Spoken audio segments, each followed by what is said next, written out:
రేపే కోజాగరి పౌర్ణమి, అలాగే రాహుగ్రస్త పాక్షిక చంద్రగ్రహణం. ఎంతో శక్తివంతమైన రోజు ఇది. ఈ పౌర్ణమి రోజు లక్ష్మీదేవి భూమి మీద సంచరిస్తూ తన భక్తులను అనుగ్రహించే రోజు. ఇలాంటి దివ్యమైన రోజు పొరపాటున కూడా ఈ కూరను ఇంట్లో వండకూడదు, అలాగే తినకూడదు. ఈ రోజు మాత్రం ఈ పదార్థం తింటే అష్ట ఐశ్వర్యాలు కలిగేలా లక్ష్మీదేవి దీవిస్తుంది. మరి ఎంతో శక్తివంతమైన ఈ కోజాగరి పౌర్ణమి రోజు తినకూడని ఆ కూర ఏంటో, ఖచ్చితంగా తినాల్సిన ఆ పదార్థం ఏంటో ఇప్పుడు ఈ వీడియోలో తెలుసుకుందాం. ఆశ్వయుజ శుద్ధ పౌర్ణమిని కోజాగరి పౌర్ణమి అంటారు. ఆశ్వయుజ శుద్ధ పౌర్ణమి నాటి రాత్రి లక్ష్మీదేవి భూమి అంతా కలియ తిరుగుతూ ప్రతి ఇంటికి వస్తుందట. కాబట్టి ఈరోజు రాత్రి ప్రతి ఒక్కరూ కనీసం అర్ధరాత్రి వరకైనా మేలుకొని ఉంటారు. అర్ధరాత్రి వేళ లక్ష్మీదేవి వచ్చి ఎవరు మేలుకొని ఉంటారో పరిశీలిస్తుందట. ఎవరైతే మేలుకొని ఉంటారో ఆ ఇంట్లోకి వచ్చి అష్ట ఐశ్వర్యాలు కురిపిస్తుందట. ఎవరైతే మేలుకుని లేకుంటే ఆ ఇంట్లోకి వెళ్లకుండా వెళ్ళిపోతుందట. అంటే ఆ ఇంటికి లక్ష్మీ ప్రసన్నం లేనట్టే. లక్ష్మీదేవి స్వర్గం నుంచి భూలోకానికి వచ్చే రోజే కోజాగరి పౌర్ణమి. అందుకు ప్రతిగా ఆచరణలోకి వచ్చిందే కోజాగరి వ్రతం. కోజాగరి అంటే మేలుకునిది ఉన్నది ఎవరు అని అర్థం. ఈ కోజాగరి పౌర్ణమి రోజు కేవలం కొబ్బరి నీళ్లు తాగి రాత్రంతా జాగరణ చేస్తారు. అలాంటి వారు లక్ష్మీ కటాక్షాన్ని సులభంగా పొందుతారని పురాణ వచనం. అందుకే పూర్వం నుంచి పౌర్ణమి రోజు అందరూ కొబ్బరి నీళ్లు తాగి రాత్రంతా మేలుకుని ఉండేవారు. అంతటి శక్తివంతమైన రోజు ఈ కోజాగరి పౌర్ణమి. కోజాగరి పౌర్ణమి అనేది మహారాష్ట్ర, పశ్చిమ బెంగాల్ రాష్ట్రాల్లో ఎంతో విశేషమైన పర్వదినం. ఈనాడు లక్ష్మీదేవిని విశేషంగా ఆరాధిస్తారు.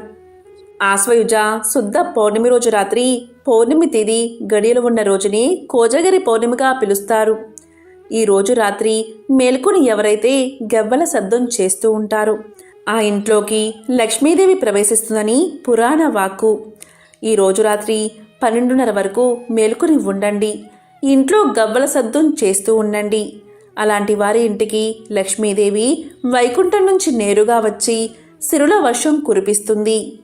ఈరోజు లక్ష్మీదేవిని ప్రత్యేకంగా పూజిస్తే లక్ష్మీదేవి కటాక్షాన్ని సులభంగా పొందవచ్చు. ఈరోజు ఉదయం చక్కగా తలస్నానం చేసి బియ్యం పిండిలో కొద్దిగా నీళ్లు కలిపి దానితో ప్రధాన ద్వారానికి ఇరువైపులా పద్మం గుర్తులు వేయండి. అలాగే లక్ష్మీదేవి పాదాల గుర్తులు కూడా వేయండి. ఆ తరువాత ఇంట్లో లక్ష్మీదేవి ఫోటో ముందు దీపారాధన చెయ్యండి. లక్ష్మీ అష్టోత్తరం చదువుతూ లక్ష్మీదేవిని పూజించండి. లక్ష్మీదేవి ప్రీతి కోసం కొబ్బరికాయ ముక్కలు, కొబ్బరి నీళ్లు నైవేద్యంగా సమర్పించండి.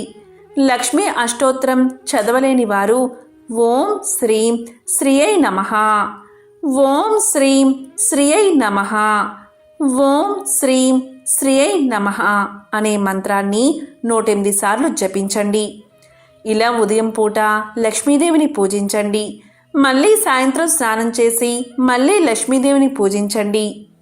మీకు వీలైతే పద్మ పుష్పాలతో అంటే తామర పువ్వులతో లక్ష్మీదేవిని పూజించండి. తామర పువ్వులు దొరకకపోతే గులాబీ పువ్వులతో అమ్మవారిని పూజించండి. అవి కూడా దొరకకపోతే అక్షింతలతో పూజ చెయ్యండి. పూజా సమయంలో పసుపు రంగు గవ్వలు కొన్ని తీసుకుని ఒక పసుపు రంగు వస్త్రంలో పెట్టి లేదా ఎరుపు రంగు వస్త్రంలో పెట్టి లక్ష్మీదేవి ఫోటోతో పాటు ఆ గవ్వలను కూడా అక్షింతలతో పూజ చేస్తూ లక్ష్మీ అష్టోత్తరం చదవండి. లక్ష్మీ అష్టోత్తరం చదవలేని వారు ఓం శ్రీం శ్రీయై నమః అని 108 సార్లు చదువుకోండి. ఇలా లక్ష్మీ అష్టోత్తరం చదివాక పాలతో చేసిన పాయసాన్ని లక్ష్మీదేవికి నైవేద్యంగా సమర్పించండి. అలా సమర్పించాక ఆ పాలతో చేసిన పాయసాన్ని ఆరు బయటకు తీసుకువచ్చి వెన్నెల్లో 10 నిమిషాలు ఉంచండి. అలా ఉంచి 10 నిమిషాలు పూర్తయ్యాక ఆ పాయసాన్ని మళ్ళీ లక్ష్మీదేవి ముందు ఉంచి నమస్కారం చేసి కుటుంబంలోని సభ్యులంతా ప్రసాదంగా స్వీకరించండి. ఇక్కడ గుర్తించుకోవాల్సిన విషయం ఏంటి అంటే ఈ కోజాగరి పౌర్ణమి రోజు రాత్రి అంటే 28వ తేదీ రాత్రి 29వ తేదీ రాత్రి రాహుగ్రస్త చంద్రగ్రహణం ఏర్పడుతుంది. కాబట్టి ఈరోజు సాయంత్రం పూజ చేసుకోకూడదు. ఉదయమే పూజ చేసుకుంటే సరిపోతుంది. 29వ తేదీ మొత్తం ఇంటిని శుద్ధి చేసుకున్నాక పూజా గదిలో ఉన్న ప్రతిదాన్ని కూడా శుద్ధి చేసుకుంటాం. కాబట్టి ఈ పసుపు రంగు గవ్వలను మూటకట్టి మీరు ధనం నిల్వ ఉంచుకునే ప్రదేశంలో పెట్టుకోండి. దీన్ని లక్ష్మీ పూజ అంటారు, పూర్ణిమ లక్ష్మీ పూజ. ఎవరైతే కోజాగరి పౌర్ణమి రోజు ఈ విధంగా చేస్తారో వా ఇంటికి లక్ష్మీదేవి సిరుల వర్షాన్ని కురిపిస్తుంది. లక్ష్మీ పూజలో ఉంచిన గవ్వలను మీరు డబ్బు దాచుకునే ప్రదేశంలో దాచిపెట్టుకుంటే చాలు. ఆర్థిక ఇబ్బందులు తొలగిపోతాయి, ధన ప్రవాహం కలుగుతుంది. ఎంతో విశేషమైన కోజాగరి పౌర్ణమి రోజు ఉదయం సాయంత్రం స్నానం చేసే నీటిలో గుప్పెడు వేపాకులు వేసుకుని స్నానం చేస్తే చాలు. జన్మల దరిద్రం పాపాలు ఆ నీటి ద్వారా తొలగిపోతాయి. లక్ష్మీదేవికి ఎంతో ఇష్టమైన వేపాకులతో ఇలా స్నానం చేస్తే అమ్మవారి అనుగ్రహం మీకు త్వరగా కలుగుతుంది. అష్ట ఐశ్వర్యాలు భోగ భాగ్యాలు కలుగుతాయి. వేప చెట్టు సాక్షాత్తు లక్ష్మీ స్వరూపం. వేప చెట్టులోని ప్రతి భాగము కూడా ఎంతో ముఖ్యమైనదే. ఆరోగ్యపరంగా ఆయుర్వేద పరంగా వేప చెట్టుకు ఎంతో విశేషమైన స్థానం ఉంది. ఇలా ఈ పౌర్ణమి రోజు ఉదయం సాయంత్రం స్నానం చేసే నీటిలో వేపాకులు వేసుకుని స్నానం చేయడం వల్ల మీ ఒంట్లో ఉన్న వ్యాధులన్నీ తగ్గుముఖం పడతాయి. నకారాత్మక శక్తులన్నీ తొలగిపోతాయి. దైవక శక్తులు ఎల్లవేళలా మిమ్మల్ని కాపాడతాయి. మీరు పట్టిందల్లా బంగారమే అవుతుంది. రాజయోగం కలుగుతుంది. సాధారణంగా పౌర్ణమి అమావాస్య తిథులు లక్ష్మీదేవికి ఎంతో ప్రీతికరమైనవి. కాబట్టి పౌర్ణమి రోజు చేసే ఏ పరిహారాలైనా విశేషమైన ఫలితాన్ని కలిగిస్తాయి. పౌర్ణమి రోజు చేసే ఏ పరిహారాలైనా విశేషమైన ఫలితాలను ఇస్తాయి. ఈరోజు రాహుగ్రస్త చంద్రగ్రహణం అంటే పాక్షిక చంద్రగ్రహణం ఏర్పడుతుంది. కాబట్టి గృహాన్ని శుద్ధి చేసుకునే సమయంలో కాస్త కల్లుప్పు వేసుకుని ఆ నీటితో గృహాన్ని శుద్ధి చేస్తే చాలు. ఇంటికి పట్టిన సమస్త దోషాలు తొలగిపోతాయి. అక్టోబర్ 28వ తేదీ శనివారం అత్యంత శక్తివంతమైన అరుదైన రాహుగ్రస్త పాక్షిక చంద్రగ్రహణం. ఈ రోజుకు ఎన్నో శక్తులు ఉంటాయి. ఎంతో విశేషమైన రోజు ఇది. ఇలాంటి అద్భుతమైన రోజు కేవలం ఈ చెట్టును తాకితే చాలు. గ్రహణం వల్ల ఏర్పడే అన్ని రకాల దోషాలు తొలగిపోతాయి. ఈ రోజు ఈ చెట్టును తాకితే చాలు. దరిద్రం కష్టాలు తొలగిపోతాయి. శరీరానికి నూతన శక్తి వస్తుంది. తిరుగులేని రాజయోగం పడుతుంది. ఈరోజు ఏర్పడే గ్రహణం వల్ల ద్వాదశ రాశుల వారికి కలిగే దోషాలు పోవడానికి పెద్ద పెద్ద దానాలు పరిహారాలు చేయక్కర్లేదు. కేవలం ఈ చెట్టును తాకితే చాలు. అన్ని దోషాలు తొలగి సకల శుభాలు కలుగుతాయి. మరి చంద్రగ్రహణం రోజున ఏ చెట్టును తాకితే మీ దశ తిరుగుతుందో ఇప్పుడు ఈ వీడియోలో తెలుసుకుందాం. ఈ నెల 28, 29వ తేదీల్లో రాహుగ్రస్త పాక్షిక చంద్రగ్రహణం సంభవించనుంది. ఇది మన భారతదేశంలో కనిపిస్తుంది. అసలు ఈ గ్రహణం ఏ సమయంలో ఏర్పడుతుందో, గ్రహణ సమయాలు ఏంటో, ఏ ఏ రాశులకు తిరుగులేని రాజయోగం పడుతుందో, ఏ రాశుల వారు జాగ్రత్తగా ఉండాలో ఇప్పుడు తెలుసుకుందాం. ఈ చంద్రగ్రహణం వల్ల 4 రాశుల వారికి దశ తిరుగుతుంది. అలాగే 4 రాశుల వారికి మధ్యమ ఫలితాలు కనిపిస్తాయి. కాబట్టి 4 రాశుల వారు ఖచ్చితంగా జాగ్రత్తలు పాటించాలి, లేదంటే గండం కలుగుతుంది. శ్రీ శోభకృత నామ సంవత్సరం ఆశ్వయుజ శుద్ధ పౌర్ణమి శనివారం అంటే అక్టోబర్ 28, 2023న రాహుగ్రస్త పాక్షిక చంద్రగ్రహణం. ఈ గ్రహణం అశ్విని నక్షత్రంలో ఉండడం వల్ల అశ్విని నక్షత్రం వారు అంటే మేషరాశి వారు ఈ గ్రహణం చూడకూడదు. అశ్విని నక్షత్రం మేషరాశి వారు మరుసటి రోజు యథావిధిగా శాంతి చేయించుకోవడం మంచిది. ఈ గ్రహణం చంద్రగ్రహణం మన భారతదేశంతో పాటు ఉత్తర దక్షిణ తూర్పు America, Africa, Europe, Asia, north America, Antarctica, Pacific, Atlantic ప్రాంతంలో కనిపిస్తుంది. ఇక గ్రహణ సమయాలు ఇప్పుడు తెలుసుకుందాం. ఈ నెల 28, 29 అంటే అక్టోబర్ 28, 29వ తేదీ రాహుగ్రస్త పాక్షిక చంద్రగ్రహణం సంభవించనుంది. కాబట్టి ఈరోజు గ్రహణ సమయాలను చూస్తే ఫస్ట్ కాంటాక్ట్ విత్ పెనుంబురా వచ్చేసి అక్టోబర్ 28వ తేదీ 11 గంటల 32 నిమిషాలకు ఉంది. ఇక గ్రహణ స్పర్శకాలం అక్టోబర్ 29వ తేదీ రాత్రి 1 గంట 5 నిమిషాలకు. గ్రహణ మధ్యకాలం అక్టోబర్ 29వ తేదీ రాత్రి 1 గంట 44 నిమిషాలకు. ఇక గ్రహణ మోక్షకాలం అక్టోబర్ 29వ తేదీ రాత్రి 2 గంటల 22 నిమిషాలకు ఉంది. అత్యంత పుణ్యకాలం వచ్చేసి 1 గంట 17 నిమిషాలు. ఇక లాస్ట్ కాంటాక్ట్ విత్ పెనుంబ్రా వచ్చేసి అక్టోబర్ 29వ తేదీ 3 గంటల 55 AM. అయితే ఈ రాహుగ్రస్త చంద్రగ్రహణం ఏ రాశుల వాళ్ళకి మేలు చేస్తుంది, ఏ రాశులకు మిశ్రమ ఫలితాలను కలిగిస్తుంది, ఏ రాశుల వారికి అధమ ఫలితాలు కలిగిస్తుందో ఇప్పుడు ఈ వీడియోలో తెలుసుకుందాం. చంద్రగ్రహణం వల్ల 4 రాశుల వారికి తిరుగులేని రాజయోగం పడుతుంది. ఆ 4 రాశులు ఏంటి అంటే, మొదటిగా కుంభరాశి. ఈ నెల 28వ తేదీ సంభవించే గ్రహణం కుంభరాశి వారికి తిరుగులేని రాజయోగాన్ని కలిగిస్తుంది.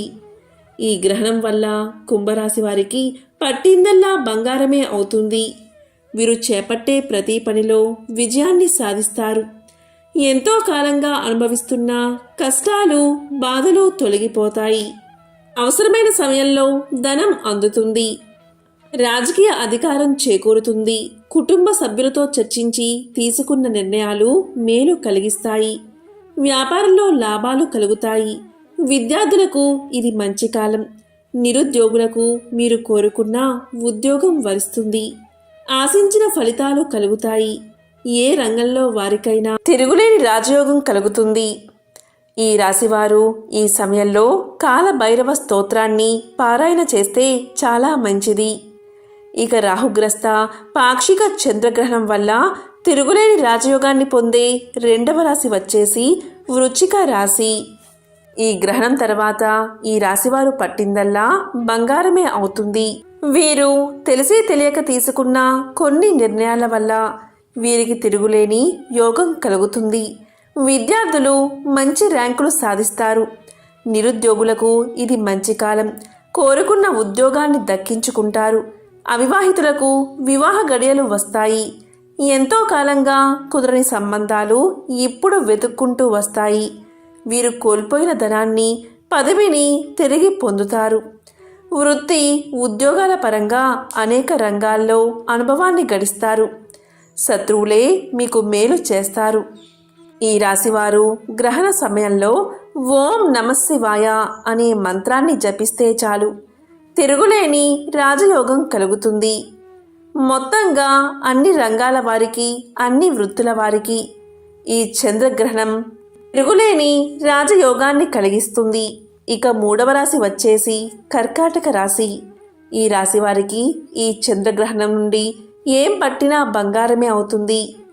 వృత్తి, ఉద్యోగం, వ్యాపారాల్లో తిరుగులేని విధంగా లాభాలు గడిస్తారు. రాజకీయ రంగం వారికి మంచి పదవులు లభిస్తాయి. జనంలో ఆదరణ కలుగుతుంది. కోర్టు కేసుల్లో విజయాన్ని సాధిస్తారు. అన్ని రకాల చికాకులు తొలగి ప్రశాంతంగా ఉంటారు. విద్యార్థులు మంచి మార్కులు సాధిస్తారు. నిరుద్యోగులకు ఇది యోగవంతమైన కాలం. కొంచెం కష్టపడితే చాలు మంచి ఉద్యోగంలో స్థిరపడతారు. ఉద్యోగంలో ఉండే చికాకులు తొలగి ప్రమోషన్లు వస్తాయి. ఈ గ్రహణం నుండి మీరు ఏ పని చేసినా శుభం కలుగుతుంది. ఈ చంద్రగ్రహణ సమయంలో మీరు విష్ణు సహస్రనామాలను జపించడం వల్ల మంచి ఫలితాలు కలుగుతాయి. ఇక రాహుగ్రస్త చంద్రగ్రహణం కారణంగా అద్భుత ఫలితాలు పొందే చివరి మరియు 4వ రాశి వచ్చేసి మిథున రాశి. మిథున రాశి వారికి ఈ గ్రహణం నుండి అంతా మంచే జరుగుతుంది. ఇప్పటి వరకు పడిన కష్టాలు తొలగిపోతాయి. ఉద్యోగస్తులకు మంచి ప్రమోషన్లు వస్తాయి. విద్యార్థులకు విదేశాలకు వెళ్ళే అవకాశం వస్తుంది. ఉన్నత చదువులు చదువుతారు. నిరుద్యోగులకు మంచి ఉద్యోగం లభిస్తుంది.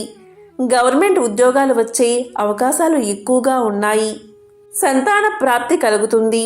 ఈ రాశివారు గ్రహణ సమయంలో ఓం నమశివాయ అనే పంచాక్షరి మంత్రాన్ని జపించాలి. మొత్తంగా ఈ రాశుల వారికి తిరుగులేని విధంగా కలిసి వస్తుంది.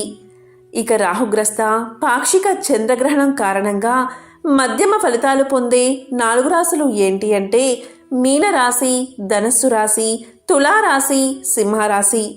వీరికి మిశ్రమ ఫలితాలు కలుగుతాయి. అంటే వీరికి లాభం నష్టం సమానంగా ఉంటాయి. జ్యోతిష శాస్త్ర ప్రకారంగా గ్రహణ గోచారం ఏం చెప్తుంది అంటే మన జన్మరాశి నుంచి లెక్క పెట్టినప్పుడు 1, 4, 8, 12 రాశుల్లో గ్రహణం ఏర్పడితే ఆ గ్రహణం అనేది అధమ ఫలితాలు కలిగింపచేస్తుందని జ్యోతిష శాస్త్రం చెబుతుంది. దీనినే గ్రహణ గోచారము అంటారు. కాబట్టి గ్రహణ గోచార పరంగా ఈ రాహుగ్రస్త పాక్షిక చంద్రగ్రహణం ఈ 4 రాశుల వారికి అధమ ఫలితాలను కలిగిస్తుంది. దానివల్ల ఈ 4 రాశుల వాళ్ళు 6 నెలల పాటు జాగ్రత్తగా వహించాలి. కొన్ని ప్రత్యేకమైన పరిహారాలు పాటించాలని జ్యోతిష శాస్త్రం చెబుతుంది. ఈ రాహుగ్రస్త పాక్షిక చంద్రగ్రహం కారణంగా జాగ్రత్తగా ఉండాల్సిన 4 రాశుల్లో మొట్టమొదటి రాశి మేషరాశి. ఎందుకంటే గ్రహణ గోచారం ఏం చెప్తుంది అంటే జన్మరాశి నుంచి లెక్క పెట్టినప్పుడు వచ్చే 1వ రాశి అంటే జన్మరాశిలో గ్రహణం ఉంటే అది ఇబ్బందులు కలిగిస్తుంది. మేషరాశిలో రాహుగ్రస్త పాక్షిక చంద్రగ్రహణం ఏర్పడనుంది. కాబట్టి మేషరాశి వారికి ఇబ్బందులు వస్తాయి. అంటే ఆరోగ్యపరంగా సమస్యలు ఎదురవుతాయి. మేషరాశి వారికి ఆరోగ్యపరమైన సమస్యలు తలెత్తుతాయి. ఆరోగ్యపరంగా 6 నెలల పాటు జాగ్రత్త వహించాలి మేషరాశివారు. ఇక రాహుగ్రస్త పాక్షిక చంద్రగ్రహణం కారణంగా జాగ్రత్తగా ఉండాల్సిన 4 రాశుల్లో 2వ రాశి మకర రాశి. ఎందుకంటే మకర రాశి నుంచి లెక్క పెట్టినప్పుడు మకరం, కుంభం, మీనం, మేషం అంటే చంద్రగ్రహణం ఏర్పడే మేషరాశి 4వ రాశి అవుతుంది. అంటే మకర రాశి వాళ్ళకి వాళ్ళ రాశి నుండి 4వ రాశిలో గ్రహణం ఏర్పడనుంది. అంటే మకర రాశి వారికి పాక్షిక చంద్రగ్రహణం తర్వాత 6 నెలల పాటు భూములు, గృహాల కారణంగా ఇబ్బందులు ఏర్పడే అవకాశం ఉంది. కాబట్టి మకర రాశి వాళ్ళు ఎవరైనా సరే ఒక ప్రాపర్టీ కొనేటప్పుడు, అమ్మేటప్పుడు డాక్యుమెంట్స్ జాగ్రత్తగా చూసుకోవాలి. లేకపోతే ఇబ్బందులు తలెత్తుతాయి. అన్నీ ఖచ్చితంగా బాగుంటేనే 6 నెలల్లో భూములు లేదా ఇల్లు లేదా ఫ్లాట్లు కొనుక్కోండి. ఒక ప్రాపర్టీ కొన్నా, అమ్మినా ఎదురుదెబ్బ తగిలే అవకాశం ఉంది. కాబట్టి జాగ్రత్త వహించండి. అలాగే ఉన్నత విద్య కోసం చేసే ప్రయత్నంలో కూడా గ్రహణం తర్వాత మకర రాశి వాళ్ళకి ఆటంకాలు వచ్చే అవకాశాలు ఎక్కువగా ఉంటాయి. ప్రాపర్టీ పరంగా అలాగే ఉన్నత విద్య పరంగా ఈ రాహుగ్రస్త పాక్షిక చంద్రగ్రహణం మకర రాశి వాళ్లకు ఇబ్బందులు కలిగిస్తుంది. ఇక రాహుగ్రస్త పాక్షిక చంద్రగ్రహణం కారణంగా అతి జాగ్రత్తగా ఉండాల్సిన 4 రాశులలో 3వ రాశి కన్యారాశి. ఎందుకంటే కన్యారాశి నుంచి లెక్క పెట్టినప్పుడు కన్య, తుల, వృశ్చికం, ధనస్సు, మకరం, కుంభం, మేనం, మేషం. గ్రహం ఏర్పడిన మేషరాశి 8వ రాశి అవుతుంది. అంటే అష్టమ స్థానంలో ఈ రాశి వారికి గ్రహణం ఏర్పడుతుంది. అష్టమం అంటే సహజంగా అష్ట కష్టాలు అంటారు. అంటే కన్యారాశి వాళ్ళకి ఆర్థికంగా, ఆరోగ్యపరంగా, కుటుంబ పరంగా అన్ని రకాలుగా ఈ రాహుగ్రస్త పాక్షిక చంద్రగ్రహణం ఇబ్బందులను కలిగిస్తుంది. ప్రతి విషయంలో 6 నెలల పాటు ఆచితూచి అడుగు వేయాలి. ఆ తరువాత పాక్షిక చంద్రగ్రహణం వల్ల అతి జాగ్రత్తగా ఉండాల్సిన 4 రాశుల్లో ఆఖరి రాశి వృషభ రాశి. ఎందుకంటే వృషభ రాశి నుంచి లెక్క పెట్టినప్పుడు గ్రహణం వచ్చిన మేషరాశి 12వ రాశి అవుతుంది. కాబట్టి ఈ పాక్షిక చంద్రగ్రహణం తర్వాత 6 నెలల పాటు వృషభ రాశి వాళ్ళకి ఖర్చులు ఎక్కువగా ఉంటాయి. డబ్బు ఖర్చు పెట్టేటప్పుడు వృషభ రాశి వాళ్ళు జాగ్రత్త పడాలి. శత్రువులు పెరుగుతారు. శత్రుబాధలు ఎక్కువగా ఉంటాయి. కాబట్టి శత్రువుల విషయంలో వృషభ రాశి వారు అప్రమత్తంగా ఉండాలి. కాబట్టి అక్టోబర్ 28 శనివారం అర్ధరాత్రి ఏర్పడనున్న రాహుగ్రస్త పాక్షిక చంద్రగ్రహణం వల్ల 6 నెలల పాటు అతి జాగ్రత్తగా ఉండాల్సిన 4 రాశులు: మేషరాశి, మకర రాశి, కన్యారాశి, వృషభ రాశి. ఈ 4 రాశుల వారు ఇలాంటి పరిహారం చేసుకుంటే దోషాలు తొలగిపోతాయి. ఆ పరిహారం ఏంటి అంటే, గ్రహణం అయిపోయిన తర్వాత అంటే అక్టోబర్ 29వ తేదీ ఆదివారం తల స్నానం చేయండి. ఇల్లంతా శుద్ధి చేసుకుని శివాలయానికి వెళ్ళి శివాభిషేకం చేయించుకోండి.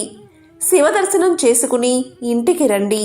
ఆ తరువాత మీ శక్తి కొలది నాగప్రతిమ, అలాగే ఒక చంద్రబింబం ఎవరికైనా బ్రాహ్మణుడికి దానంగా ఇవ్వండి. వెండితో కానీ రాగితో కానీ చేసిన నాగ పడగలను, అలాగే వెండితో కానీ రాగి లోహంతో కానీ చేసిన చంద్రబింబాన్ని బ్రాహ్మణుడికి దానంగా ఇవ్వండి. అలాగే రాహు ప్రీతి కోసం మినుములు, చంద్రుడి ప్రీతి కోసం బియ్యం బ్రాహ్మణుడికి దానంగా ఇవ్వండి. అలాగే మినుములు బియ్యం తెల్లటి వస్త్రంలో కట్టి బ్రాహ్మణుడికి ఇవ్వండి. మీరు దానంగా ఇచ్చేటప్పుడు సద్బ్రాహ్మణుడికి మాత్రమే దానం చెయ్యండి. అలాగే ఆవు నెయ్యి కూడా దానంగా ఇవ్వండి. వస్త్రాలు బ్రాహ్మణుడికి దానం ఇవ్వండి. ఈ దానాల వల్ల కొన్ని ఇబ్బందికరమైన పరిస్థితులు తొలగిపోతాయి. ఆదివారం 29వ తేదీ మీకు వీలైతే కలియుగ ప్రత్యక్ష దైవమైన వెంకటేశ్వర స్వామిని దర్శించుకోండి, లేదా దగ్గరలోని వెంకటేశ్వరుడి ఆలయానికి వెళ్ళండి. మీకు వీలైతే శ్రీశైలానికి వెళ్ళి దర్శనం చేసుకోండి.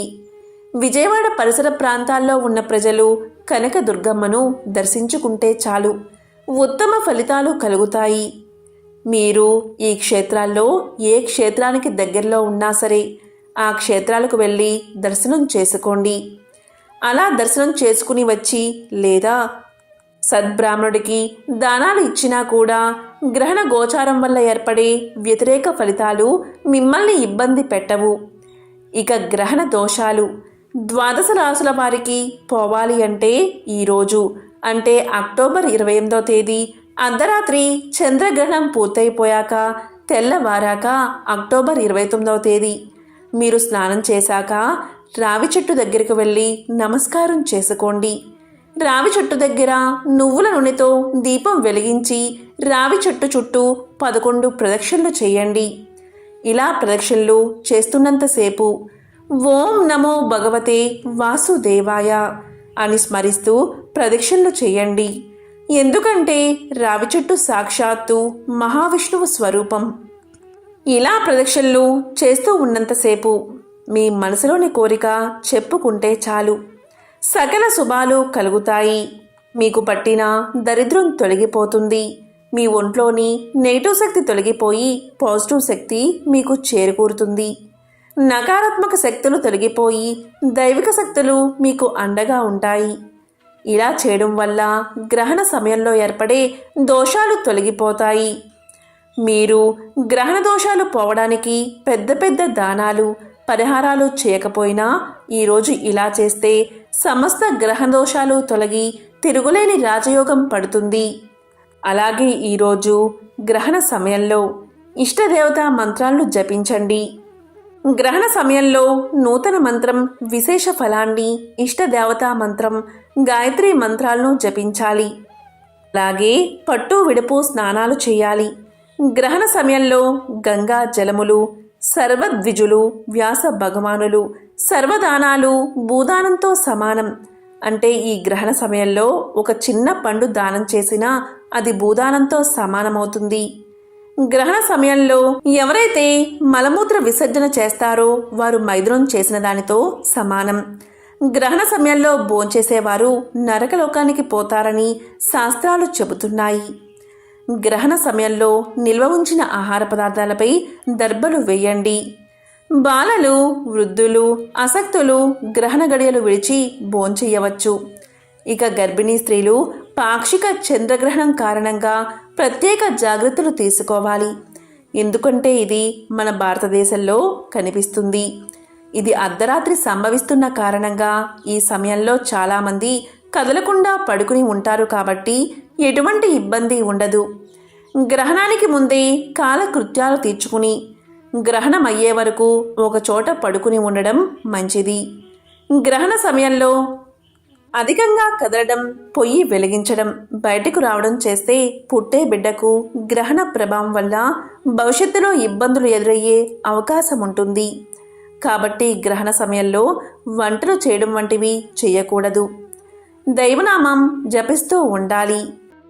ఈ కోజాగరి పౌర్ణమి రోజు మాంసాహారాన్ని ఇంట్లో వండకూడదు, అలాగే అస్సలు తినకూడదు. ఎవరైతే ఈ పద్ధతిని పాటించరో అలాంటి వారు లక్ష్మీదేవి ఆగ్రహానికి గురవుతారు. ఈరోజు రాత్రి తప్పనిసరిగా లక్ష్మీదేవికి పాలతో చేసిన పాయసాన్ని నైవేద్యంగా పెట్టండి. దాన్ని ప్రసాదంగా అందరూ తీసుకుంటే మీ ఇంట్లో సకల శుభాలు కలుగుతాయి. ఆ లక్ష్మీదేవి అనుగ్రహం తప్పకుండా మీకు కలుగుతుంది. ఓం శ్రీ మహాలక్ష్మియే నమః. ఓం శ్రీ మాత్రే నమః.